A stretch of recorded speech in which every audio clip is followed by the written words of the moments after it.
તો જય માતાજી ગાઈસ, ગુડ મોર્નિંગ। આજે આપણે સવારે ઘેરેથી આવી ગયા છે। જો પણ લાલાભાઈ ફોન જોઈ રહ્યા છે। લાલાભાઈને ગુડ મોર્નિંગ કીધું એટલે લાલાભાઈ મને હાય કરે છે। આઈને સીધા આપણે માતાજીના દર્શન કરી દીધા। માતાજીના દર્શન કરી અને આપણે ગેરેજ તરફ નજર મારી દીધી। ગેરેજ તરફ નજર મારી અને આપણે બહાર તરફ મોસમ જોવા લાગ્યા।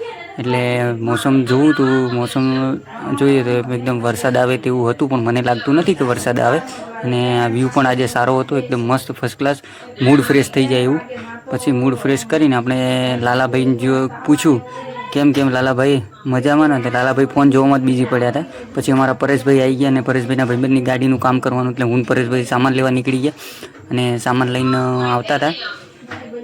સામાન લેવા જતા રહ્યા, પછી સામાન લઈને આપણે ગેરેજ આવી ગયા। તો પરેશભાઈ અને પરેશભાઈના ભાઈબંધ બંને જોડે વાતો કરતા હતા, એટલે પરેશભાઈ ઉપર થોડુંક ફોકસ કર્યું અને પછી બીજી થોડીક કોમેડી થઈ ગઈ, એટલે પરેશભાઈ મોઢું સંતાડવા લાગ્યા અને મોઢું સંતાડવા લાગ્યા એટલે ફની ઇન્ગ્રેડિએટ કરવા માંડ્યા। પછી આપણી જોડે એક સિટી 100 બાઇક આવી ગયું હતું અને એમાં તો કિકની પ્રોબ્લેમ હતો, એટલે એ કિક ખોલી નાખી ફટોફટ।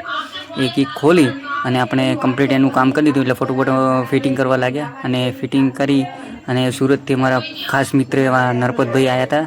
તો નરપતભાઈને હેલો કરી અને આપણે લાલાભાઈ જો એક ગાડીમાં સાઇડ લાઇટ ફિટ કરવાનું, તો નીચે જોજો સાઇડ લાઇટ ફિટ કરતા હતા, એટલે લાલાભાઈને હાઈ કરી અને લાલાભાઈનું એમનું કામ કરતા હતા। એટલે જુઓ લાલાભાઈ કેવું કામ કરે છે, બાકી નીચે જોઈને કામ કરે છે।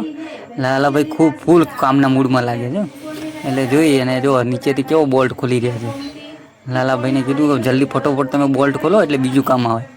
પછી એમને લાલાભાઈને કામ સોંપીને હું ને મારા ભાઈબંધ એવા પેલા સુરતથી આવ્યા હતા, એ બંને પીઝા ખાવા જતા રહ્યા।